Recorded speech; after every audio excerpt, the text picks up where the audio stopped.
स्वप्न तीच पूर्ण होतात ज्यामध्ये जान असते, आकांक्षा तीच साकारते ज्यामध्ये मन असते.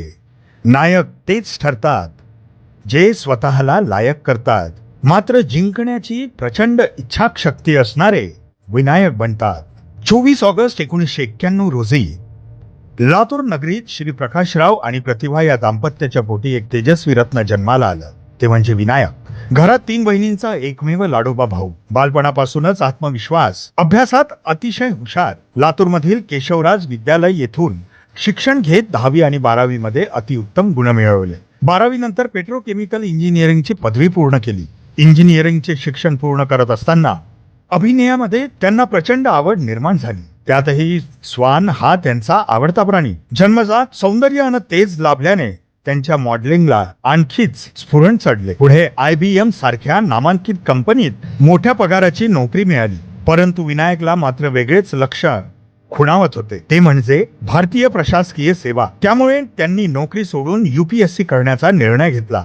पहिल्यांदा तुझा निर्णय तू घेतलास, आता पूर्णही तूच कर. वडिलांच्या या शब्दांनी विनायकच्या मनात नवी आग पेटली. सुरुवातीच्या काही चुकांमधून शिकत गेले, अपयशही पचवले. पण आपल्या निर्णयापासून दूर जाईल तो विनायक कसला? 2016, 17 आणि 18 असे सतत 3 वर्षे अर्धा आणि 1 मार्काने पूर्व परीक्षा गमावल्यानंतर 2020 साली मुलाखतींमध्ये अपयश आले.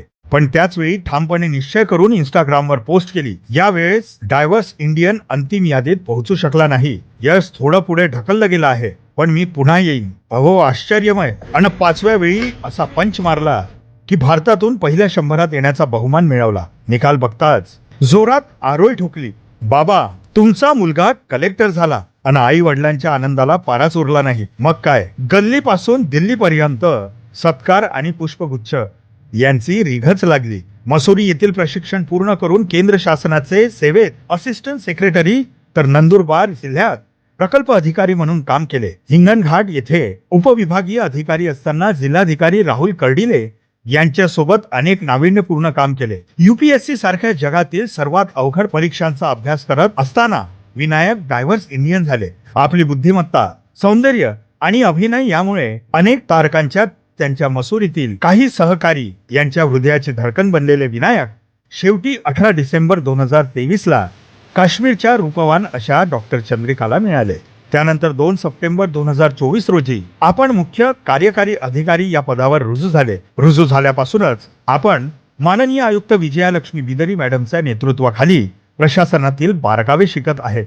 आयरन मॅन म्हणून सुप्रसिद्ध असलेले आणि संपूर्ण नागपूर शहराला शिस्त लावणारे पोलीस आयुक्त रवींद्र सिंगल सरांसोबत राहून आपण स्वतःला शिस्तप्रिय बनवले आहेत. डॉक्टर विपिन इटनकर यांच्यासारख्या उपक्रमशील, दूरदृष्टीचे प्रणेते आणि कर्तव्यदक्ष जिल्हाधिकाऱ्यांची जोड मिळाली आहे. आणि त्यांच्यासारख्याच अनेक नाविन्यपूर्ण कामाचा आपण धडाका सुरू केला आहे. मिशन बालभरारी अंतर्गत वर्धांना येथे भारतातील पहिली AI अंगणवाडीची निर्मिती करून आपण इतिहास रचला आहे. PTI, द इंडियन एक्सप्रेस, आज तक सारख्या कितीतरी चॅनल यांची दखल घेतली. गतिमान प्रशासन कार्यक्रमात नागपूर जिल्हा परिषदेला राज्यातून 2य क्रमांक मिळाला. दवाखाना आपल्या दारी, यामुळे हजारो गरजवंतांच्या जीवनात परिवर्तन आले आहे. मिशन सुपर 40 अंतर्गत विशेष अंगणवाडी बांधकाम सुरू करत असताना बांधकामाचा महामुनी पॅटर्न निर्माण करीत आहेत.